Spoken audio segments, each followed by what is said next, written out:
Bonjour à tous. Nous sommes ravis avec Simon qui est présent avec nous de vous accueillir et de vous parler un petit peu de la valorisation des actifs immobiliers. Merci Juliette et à l'équipe de Novabuild pour nous avoir permis de vous rencontrer aujourd'hui. Je suis Herman Siès de la société Alplan du groupe Nemetschek. Et juste pour commencer ou pour démarrer, je vais vous parler un petit peu de qui on est et de ce qu'on fait. Alors vous nous connaissez peut-être ou peut-être pas. Donc nous on fait partie Alplan est la filiale France du groupe Nemetschek, qui est un des principaux fournisseurs de solutions logicielles pour l'ensemble du cycle de vie du bâtiment, donc que ce soit de la conception jusqu'à la gestion et l'exploitation des données. Aujourd'hui, ce qui va nous intéresser avec Simon, c'est de parcourir quelles sont les différentes facettes et comment est-ce que vous allez pouvoir, en tant que maître d'ouvrage ou en tant que client de maître d'ouvrage ou prestataire, pouvoir valoriser ces actifs. En quelques mots, pour vous situer un petit peu la philosophie du groupe, le groupe Nemetschek, aujourd'hui, on a l'ADN de la construction qui est au cœur des différentes activités ainsi que des différents produits ou solutions qu'on propose. L'ADN est vraiment basé sur le bâtiment et la construction pour couvrir l'ensemble du cycle de vie dans son ensemble. L'objectif est d'adresser à la fois des solutions. Ces solutions vont s'inscrire dans votre process de travail ou processus de travail. Vous avez peut-être aujourd'hui un environnement existant. L'idée ou l'intérêt, ce n'est pas de tout changer, mais bien d'implémenter de manière chirurgicale des solutions là où vous avez des plus-values à apporter au quotidien. Dans cette optique, on se positionne clairement dans une logique holistique, une pensée globale où les différentes interactivités des solutions vont jouer un rôle crucial pour la pérennité et l'optimisation des données. L'objectif ici étant de soutenir l'ensemble des acteurs dans l'acte de bâtir et dans l'acte d'exploiter également ces données. Je fais un petit peu de pub. Là, vous avez les différentes marques du groupe. Il y en a certaines que vous connaissez peut-être ou peut-être pas. Nous, on représente principalement Alplan, qui est une solution de conception et de modélisation dédiée à la fois aux bureaux d'études, aux architectes, mais également aux ingénieurs, aux bureaux d'études structure. Là, on a également Solibri, qui est plus une solution pour le contrôle qualité des maquettes numériques. À l'heure où la big data et où l'information du bâtiment et des projets a une place importante, cette solution va vous permettre notamment de contrôler, de fiabiliser l'information, mais également la réglementation des projets. Je passe rapidement sur cette partie. En quelques chiffres, qui on est et ce qu'on fait. Plus de 50 ans de présence sur le marché français, avec un siège social basé en Allemagne. Les 14 marques fortes que vous avez pu constater juste avant. 1700 employés dans le monde, 337 millions de revenus pour les chiffres. Et un groupe qui est coté en bourse, ce qui permet d'appuyer une croissance à deux chiffres et de répondre aux besoins, aux sollicitations toujours pressantes et importantes d'un marché qui est en pleine croissance. Là, vous avez sur le graphique l'ensemble des différentes phases, de la construction, de la conception jusqu'à l'exploitation et la gestion des données. On va vraiment couvrir le cycle de vie du bâtiment dans son ensemble. La valorisation des actifs immobiliers, le sujet du jour. Aujourd'hui, sur le marché, plusieurs challenges sont à l'ordre du jour. Ces challenges, on les a recoupés sur trois principaux. La coopération interdisciplinaire, qui devient de plus en plus complexe et exigeante. Alors notamment, vous avez certainement parcouru le plan BIM 2022 du gouvernement, donc qui va imposer aux acteurs en quelque sorte d'amener des processus pour construire toujours plus vite, toujours plus rapide et à moindre coût, ou du moins avec des coûts plus maîtrisés. Une demande croissante dans le bâtiment dans son ensemble, avec des flux de travail en conséquence. On a un marché qui est de plus en plus demandeur, des métropoles ou des zones qui sont également en forte croissance, hein, donc forcément les différents acteurs du marché sont amenés à devoir y répondre. Et enfin, l'automatisation ou l'optimisation qui joue un rôle clé dans l'efficacité. Alors pour ceux qui étaient présents hier, on a tenu un pitch sur justement l'accompagnement de l'éditeur. Et je reviens un petit peu là-dessus parce que c'est vrai que c'est primordial pour vous de ne pas intégrer d'outils, mais bien un processus et des solutions dans son ensemble. Donc c'est là où vient un petit peu l'éditeur que nous sommes, Allplan, de pouvoir vous accompagner aussi dans la mise en place et l'implémentation de ces différentes phases. Alors un chiffre qu'on avait évoqué avec Simon, qui était un chiffre de Mediaconstruct, je crois. Peut-être allumer le micro. Oui, ouais, c'est bon, ça fonctionne. Bonjour à tous. Oui, selon les derniers chiffres de Mediaconstruct, aujourd'hui, il y a 80% des acteurs de la construction qui ont besoin d'avoir une démystification du BIM et qui sont encore très inquiétés par ces nouveaux process qui sont mis en place pour créer les maquettes numériques et ce qu'on en fait par la suite. Donc dans cette optique, on peut voir qu'il n'y a pas un seul process de travail générique ou type, mais un process que vous allez adapter à votre chaîne et puis à l'usage que vous allez exploiter les différents usages de la maquette numérique et de vos projets. Et donc le digital, donc on est en plein dedans, hein, qui conduit l'industrie avec des solutions à la fois logicielles qui sont proposées de manière globale pour une intégration globale, des outils de plus en plus flexibles, de plus en plus spécialisés et de plus en plus adaptés aux besoins. Donc on est également dans un environnement qui peut s'apparaître de plus en plus complexe. Et la digitalisation qui, dans ce sens, est le quatrième levier de ce qu'on va pouvoir appeler comme la chance numérique pour les territoires, avec pour objet ou pour finalité d'accroître la compétitivité à la fois des entreprises et à la fois des différents acteurs de la construction. Donc le troisième point est la fluidité des échanges.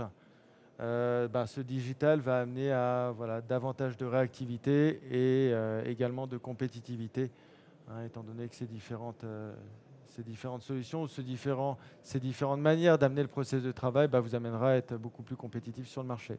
C'est tout l'intérêt du BIM d'avoir une vraie fluidité dans les échanges, de permettre à tous les acteurs d'un projet de pouvoir échanger de façon optimale sans se poser de questions. Et de mettre en place des process qui fonctionnent le mieux possible.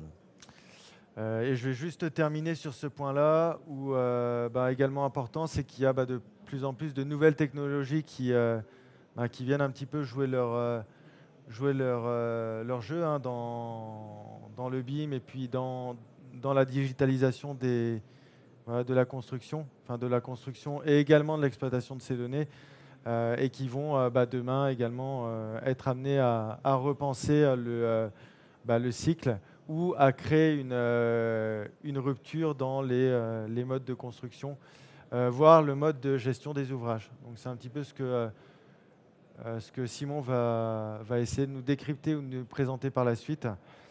On aurait pu notamment citer il y a nos confrères de Drone Value qui, je ne sais pas si vous êtes passés sur le stand, qui ont eu l'occasion qui pourront vous proposer un petit peu ce type de technologies du présent et du futur.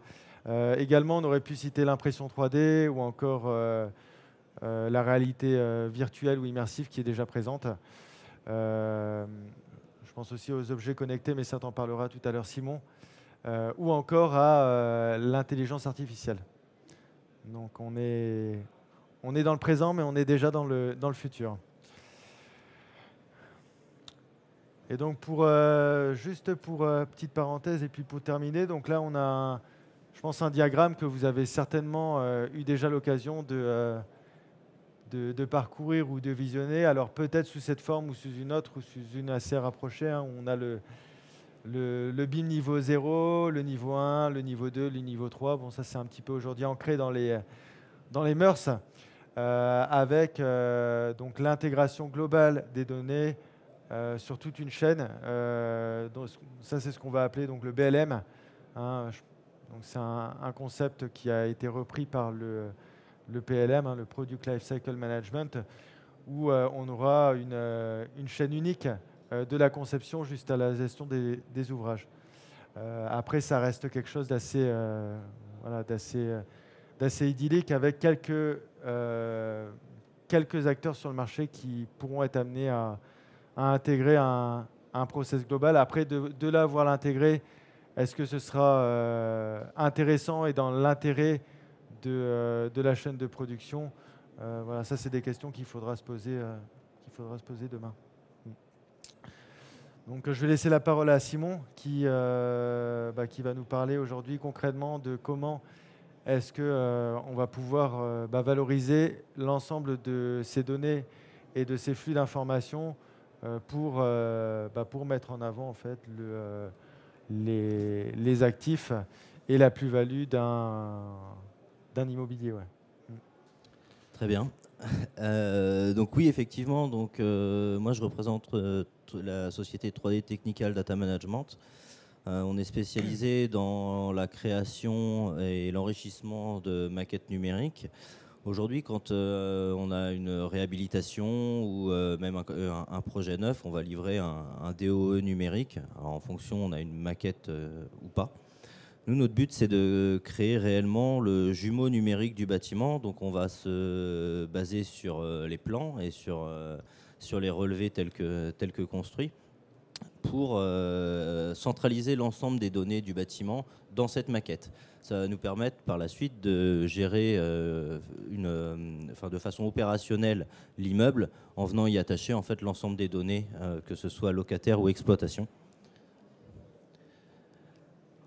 Pour ce faire, on a donc une maquette numérique, qu'elle soit livrée lors du DOE ou alors sur du bâtiment existant, on va nous-mêmes créer cette maquette numérique qu'on peut intervenir réellement à n'importe quel moment de du cycle de vie d'un immeuble.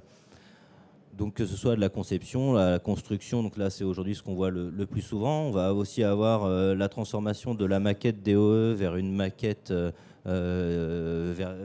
exploitation, pardon. Et on va pouvoir aussi récupérer lors de rénovation d'un bâtiment l'ensemble des plans qui ont été faits de cette rénovation pour l'intégrer à une maquette qui va s'enrichir au fur et à mesure de la vie de l'actif. Et tout ça, ça va nous servir à valoriser l'immeuble en ayant un DOE qui va se constituer tout au long du cycle de vie du bâtiment. Et on peut s'en servir aussi pour la déconstruction. Aujourd'hui, il y a peu de cas en France où on va utiliser le BIM pour la déconstruction, étant donné qu'il faut déjà avoir une maquette réalisée pour pouvoir ensuite la démolir. On n'y est pas encore, mais bon, demain, espérons-le, ça viendra. Donc nous, notre but, c'est de structurer au maximum la donnée technique du bâtiment. Donc là, on fait le parallèle rapidement entre un bâtiment et l'aéronaval sur lequel le BIM a su rebondir, étant donné que dans l'industrie, on a déjà énormément utilisé les process de 3D et l'interopérabilité entre les différents softs pour lier les acteurs les uns avec les autres. Et du coup, le BIM, dans le sens bâtiment, n'est que le ruissellement de tous ces process. Donc pour créer aujourd'hui le jumeau numérique, nous on va se baser sur des solutions comme Allplan pour concevoir les maquettes, ou bien on va récupérer des maquettes existantes qui ont déjà été créées sur d'autres logiciels, et on se base sur les principes de standardisation des fichiers, en passant par une maquette qui sera nécessairement au format IFC, afin de pouvoir permettre à tous les acteurs de lire cette maquette et par la suite de pouvoir consolider cette maquette avec des données. On utilise les normes. Alors aujourd'hui en France, on n'a pas encore de normes sur les objets. C'est en cours de travail chez Mediaconstruct. Donc nous, on a pris le parti d'utiliser plusieurs normes qui sont Uniforma 2, Omniclass et Master Format, qui vont nous permettre de classifier les objets et de pouvoir discuter avec les différents intervenants sur un projet.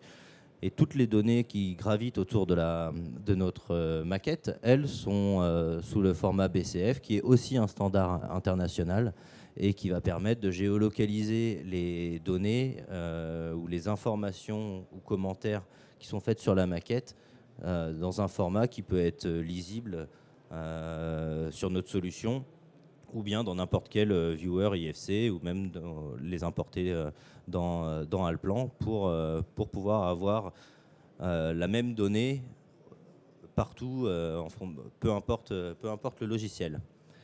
Donc la maquette, le but c'est d'avoir une maquette unique qui soit avec des données justes et pérennes dans le temps et toujours à jour, que ce soit en termes d'équipement, de quantité, avoir une vue globale du bâtiment tel qu'il est exécuté et tel qu'il est en exploitation avec son jumeau numérique. Et alors je vais juste couper, Simon. Donc quel sera l'intérêt pour les différents acteurs d'utiliser ou d'exploiter, par exemple, tu prenais l'exemple du format BCF? Aujourd'hui, nous, ce qu'on va mettre en place, vous verrez par la suite, c'est donc la maquette numérique du bâtiment au format IFC et les informations qui gravitent autour au format BCF. Ça va nous permettre en fait de faire vivre la maquette ainsi que les informations qui tournent autour. Et demain, en cas de revente de l'actif immobilier, on va pouvoir synthétiser toutes ces données, les mettre dans une archive et pouvoir accompagner la vente avec justement ces fichiers et avoir une base solide du bâtiment tel qu'il existe aujourd'hui, ainsi que toutes les maintenances et les informations qui ont gravité autour de ce bâtiment pendant l'exploitation d'un gestionnaire. Et lors de sa revente, on va avoir toutes les informations qui sont liées à ça. De plus, ça va nous permettre très facilement d'avoir un accès complet aux données du bâtiment. Donc on va avoir la possibilité de venir attacher directement sur les objets de la maquette des fiches techniques. On va pouvoir récupérer les plans qui seront dynamiques en fonction de l'état d'avancement, de l'état d'exploitation du bâtiment. Lorsqu'on va par exemple changer un logement ou des bureaux, on le fait directement sur la maquette, ce qui régénère les plans automatiquement et les surfaces qui y sont accompagnées. Donc on va avoir une connaissance globale de toutes les quantités et des données qui sont attachées à ce bâtiment. Donc ça nous permet de créer un DOE, ce qu'on appelle dynamique, qui est à jour en permanence et qui est consultable en permanence. Donc c'est ce que j'expliquais tout de suite. On va créer en fait ce qu'on appelle une jet 3D technique automatisée. Donc ça va, dès lors qu'on va avoir une maintenance, une modification dans la maquette, on va avoir la possibilité, enfin dans la maquette, dans le bâtiment plutôt, on va avoir la possibilité de mettre à jour toutes ces données techniques dans la maquette et faire en sorte qu'elles soient consultables. Ce qui permet d'avoir vraiment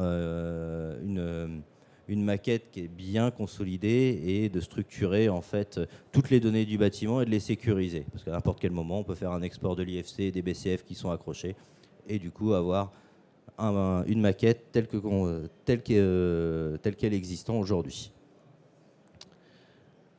Donc la gestion opérationnelle de l'immeuble, elle va se baser sur aujourd'hui la maintenance, donc tout ce qui va être électricité, plomberie, chauffage, ascenseur, nettoyage et bien d'autres. Et aussi sur tout ce qui est sécurité, sûreté et services. Donc, depuis la maquette, on va avoir la possibilité de gérer, grâce aux IFC Space qui sont présentes dans la maquette, on va pouvoir gérer des espaces et on va pouvoir attacher à ces espaces des services. Donc, que ce soit une réservation de salle de réunion dans des bâtiments ou la gestion des contrôles d'accès ou places de parking, avoir directement une assistance en ligne quand on vient sur la maquette de notre bâtiment.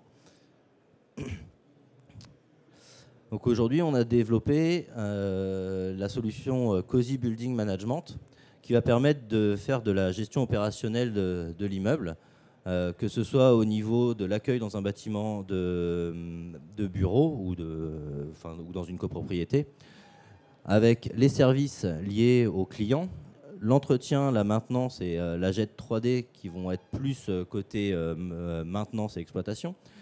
La sécurité, la sûreté et la jet 3D, bon, du coup, c'est l'ensemble des données de sécurité, comme tous les SSI qui peuvent être greffés à la maquette, et le contrôle des consommations. Donc, on a créé une interface qui permet de gérer l'ensemble de ces actifs et de pouvoir retrouver ici sur une map l'ensemble de ces actifs et arriver sur une interface le plus simple possible, parce que le problème aujourd'hui qu'on a décelé, c'est qu'il y a plusieurs outils pour gérer son patrimoine ou gérer l'exploitation. Et le problème, c'est que c'est des logiciels qui sont très compliqués et qui sont relativement peu accessibles aux utilisateurs finaux, donc que ce soit un usager de bureau ou bien un locataire dans des logements. Donc nous, notre but, c'est de créer vraiment une interface qu'on appelle client, qui va nous permettre en quelques clics de générer, par exemple, ici vous voyez une demande d'intervention. Tout simplement, depuis ma plateforme, la maquette étant dans ma plateforme, je vais juste avoir la possibilité, par exemple à l'entrée d'une salle, de flasher un QR code, on verra ça dans la slide suivante, mais de générer une demande d'intervention en quelques clics en disant je vais avoir un problème ici, une fuite d'eau, en 3 clics, je vais créer une nouvelle demande d'intervention.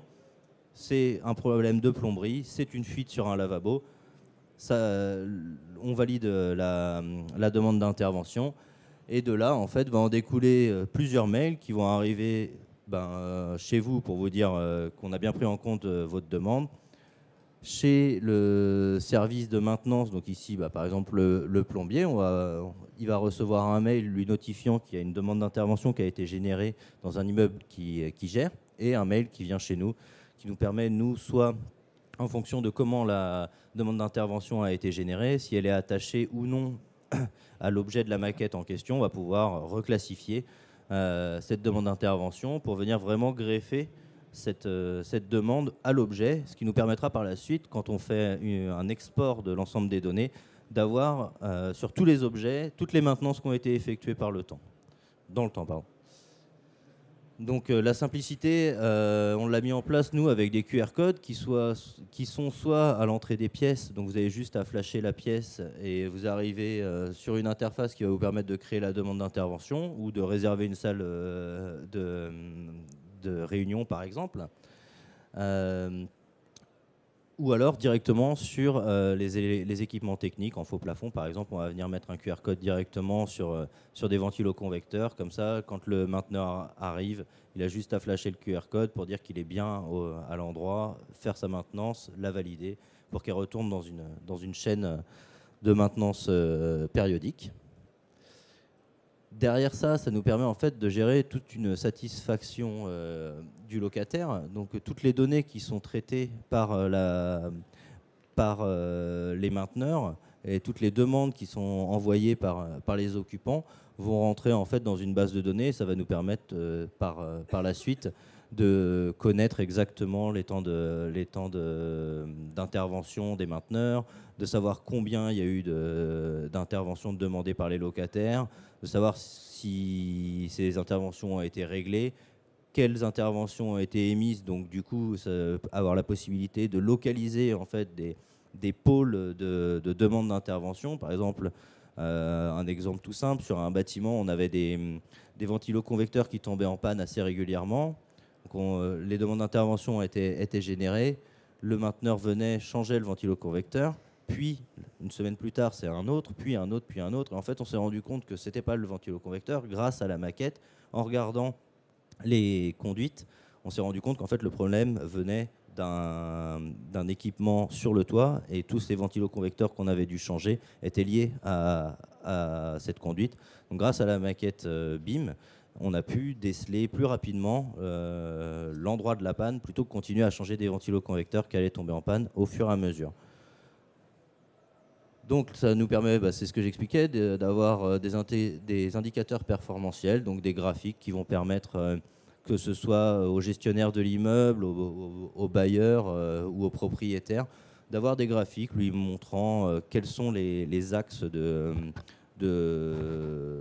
développement pour assurer une valorisation de son actif en traitant tel ou tel point. Si on se rend compte que, par exemple, on va avoir beaucoup de consommation, de demandes d'intervention sur des radiateurs, peut-être que c'est le moment de changer le parc de radiateurs ou autre. Et du coup, ça nous permet de générer en fait ce qu'on appelle une GMAI. Donc à l'inverse de la GMAO, c'est la gestion de la maintenance assistée par Internet, puisque notre plateforme est une plateforme sur Internet pour qu'elle soit accessible à tous depuis un smartphone. Et donc on va créer tout ce qui est gamme de maintenance préventive, les mettre dans notre système afin que ça génère en fait par BCF de la même manière des demandes d'intervention des mainteneurs pour qu'ils viennent faire la maintenance préventive des équipements. Donc de là, il va recevoir en fait une liste de maintenance qu'il a à faire de façon hebdomadaire avec des checklists. Il a juste à checker sa checklist, il valide et ça remet dans la boucle en fait cette maintenance qui va permettre d'avoir un contrôle qualité des maintenances sur le bâtiment. Notre but, c'était vraiment quand on a commencé à réfléchir à cette plateforme, notre but, c'était vraiment de créer une application la plus simple possible et la plus optimale, afin que personne ne perde du temps. Les checklists, c'est important quand on fait la maintenance, mais on a besoin aussi de communiquer avec le client ou l'usager qui a émis une demande d'intervention. Et donc, du coup, on a créé un système simple qui permet de savoir à tout moment où en est cette demande d'intervention. Donc ici, on peut voir en fait qu'on passe avec un temps orageux, nuageux et des éclaircies pour dire voilà, la demande a été prise en compte, le mainteneur est sur place, la maintenance est terminée, donc, ou la demande d'intervention. On revient rapidement sur la GED 3D. Le fait de valoriser son actif, c'est aussi connaître exactement quels sont les équipements qui sont présents dans son bâtiment et donc du coup dans la maquette. Donc très rapidement, en fait, on a la possibilité de venir intégrer directement à l'objet toutes les fiches techniques ou n'importe quel document qui sont utiles, que ce soit au mainteneur. Mais on peut imaginer sur un bâtiment de logement venir accrocher le bail pour savoir exactement qui occupe tel ou tel appartement. Donc on peut vraiment venir greffer à la maquette tout type de documents. Ça va nous permettre aussi de créer tout ce qui est sécurité et sûreté. En quelques clics, et aujourd'hui dans notre solution, en fait, on a déjà préfiltré la maquette, ce qui nous permet, en cliquant directement sur sécurité, d'avoir un accès au plan d'évacuation ou au SSI et d'avoir une visualisation très rapide des équipements de sécurité incendie, que ce soit pour la maintenance ou pour l'intervention des pompiers en cas de besoin. On met en place aujourd'hui les QR codes dans les salles, donc ça va être la gestion immobilier, on va dire, et de type de services qui vont être mis en place, mais on fait aussi le mobilier, donc de la même manière, grâce à des QR codes, on va avoir la possibilité de connaître le mobilier, sa référence dans l'immeuble. En cas de panne ou de remplacement, on va pouvoir remplacer uniquement le mobilier avec le QR code pour avoir une connaissance globale de son immeuble quand on gère le mobilier avec.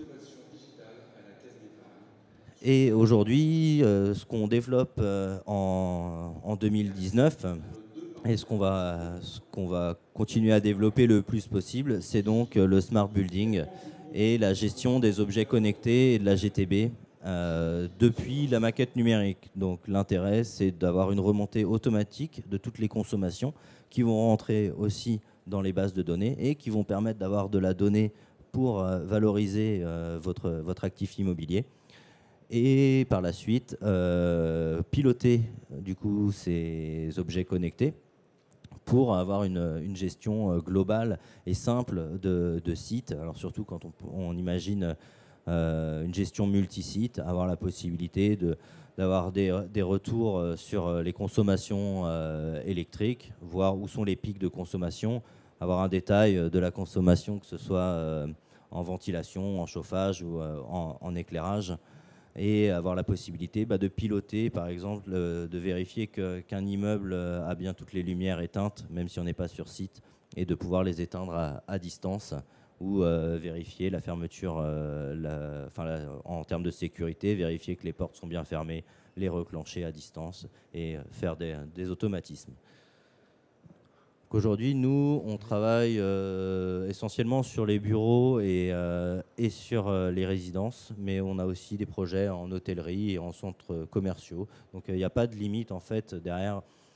En fonction du client et de ses demandes, on trouve, on sent bien qu'il y a la possibilité d'aller toujours plus loin et du coup d'avoir une donnée toujours plus fiable pour un bâtiment qui ira toujours mieux. Et du coup, le fait de gérer du mieux possible son bâtiment, ça va lui permettre d'avoir un cycle de vie plus long avec des dépenses et un plan pluriannuel de travaux plus lissé sur le long terme et d'avoir justement cette fameuse valorisation de votre actif par la maquette numérique BIM.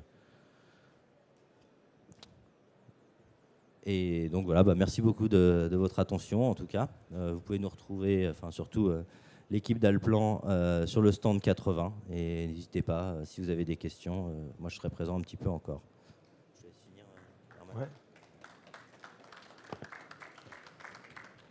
Merci à tous pour votre écoute. Si vous avez des questions, on peut d'ores et déjà y répondre ou tenter d'y répondre. Je ne sais pas si on peut peut-être faire passer le micro. Il y a des questions dans l'Assemblée? Juliette, je te laisse. Ouais. Pardon.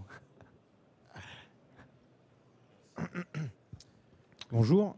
Alors peut-être que j'ai pas tout bien écouté, mais pour la visualisation 3D, vous faites que sur plan ou vous faites aussi par drone ou par autre moyen de relever? Ouais. Alors ça peut être... Attends, faut que je coche autre chose.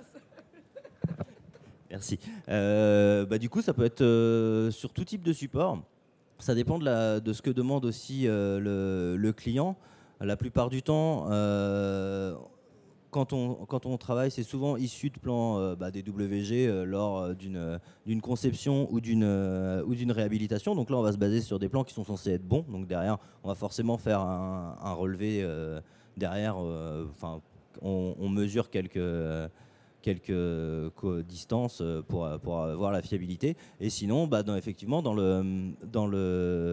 l'ancien, ou quand on nous demande d'arriver sur un actif directement et qui est directement en exploitation, et bien là, on va faire, soit on récupère effectivement les fonds de plan, et après, on va quand même faire un relevé scanner ou par drone. Aujourd'hui, on n'a pas encore fait, si ce n'est pour avoir une visibilité globale du site. On travaille pas mal à Paris, donc on va nous donner une adresse, mais derrière il y a une cour intérieure, il y a des toits un peu bizarres, donc effectivement oui, on peut se servir des drones pour avoir une vue globale du site, et derrière c'est une investigation, que ce soit sur plan ou avec des scanners numériques.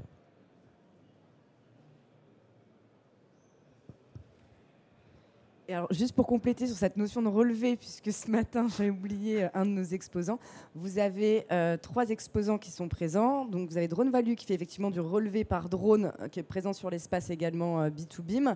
Vous avez Scan Factory, donc, qui fait à base de scan, Leica et également Geofit. Voilà, je rattrape ce que j'ai dit ce matin. Merci. Je veux juste savoir comment vous avez une solution très globale et comment vous vous pluguez avec les GMAO des mainteneurs ou des PM qui sont déjà sur site. C'est vous qui les développez?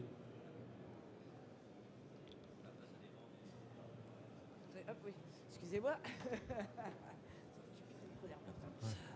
Effectivement, on crée des connecteurs en fait, entre les différentes GMAO. Donc au fur et à mesure, notre catalogue s'enrichit et on va avoir la possibilité de se greffer plus facilement. Ou alors nous, on intègre notre propre système de GMAO, entre guillemets plus light, c'est-à-dire qu'on ne va pas gérer tout ce qui est gestion des stocks. On est vraiment sur de la maintenance préventive planifiée et la gestion des demandes d'intervention. Les nôtres le sont.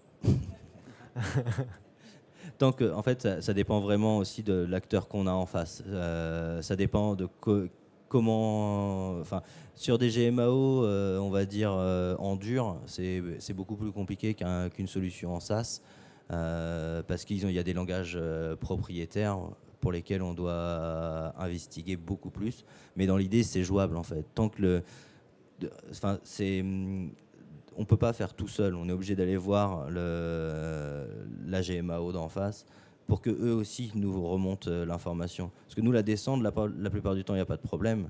C'est eux, il faut qu'ils fassent le boulot inverse pour, quand il y a une demande qui est créée, qu'ils la remontent vers notre système aussi.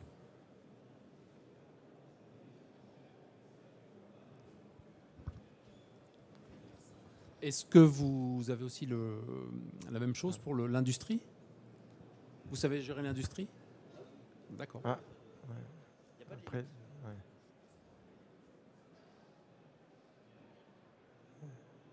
Vas-y. Tu as répondu. Pour l'industrie, c'est la même démarche. Oui, de toute façon, oui, dans l'industrie, il y a beaucoup plus d'équipements techniques, mais une fois qu'ils sont modélisés, ça reste exactement la même chose que n'importe quel. Voilà, on va décliner plus les pièces plutôt qu'un objet global. On va venir décliner plus les pièces et faire la maintenance des pièces comme il se doit en fait. Mais derrière, c'est effectivement, ça change pas grand-chose en termes de maquette numérique, j'entends. Bien sûr, après, la gestion du site, c'est pas la même du tout, mais en termes de maquette, c'est relativement la même chose, en plus complexe.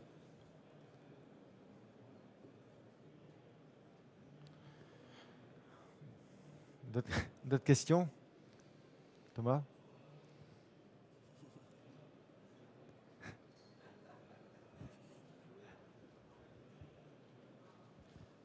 Par rapport à l'application, du coup, le locataire final, lui, dispose d'un accès également pour déclarer une panne. Et elle existe déjà, cette application? D'accord. Ok. C'était tout ça. Et que du coup, n'importe qui peut avoir accès à n'importe quelle information. Vous avez des droits, des restrictions sur les... Comment vous gérez ça, en fait? La propriété de la data. Alors, de toute façon, c'est le propriétaire de l'immeuble qui est propriétaire de la data, intégralement. Après, effectivement, on a tout un jeu de droits d'accès sur la plateforme. Donc, on va avoir l'administrateur du bien, le gestionnaire, le service de maintenance qui ne va pas avoir accès à toutes les données qui sont présentes dans la maquette. Et derrière, ça peut être aussi un chef d'équipe en maintenance qui va avoir plus d'informations qui lui passent que ses collaborateurs, ou alors effectivement l'utilisateur final qui lui va avoir accès en fait juste à une seule partie de la maquette. Donc par exemple sur un immeuble de logement, il va avoir accès dans la plateforme à la maquette globale en transparence et il va ne voir que les espaces communs et son logement par exemple.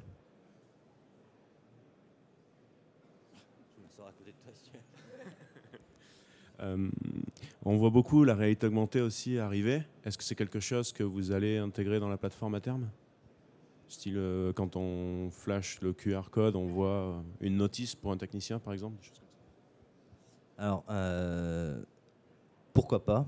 Pas en termes de notice, parce que étant donné que là il flash le QR code, eh ben, la notice il l'a directement sur son téléphone. Donc il n'y a pas d'intérêt de la voir aujourd'hui en réalité augmentée.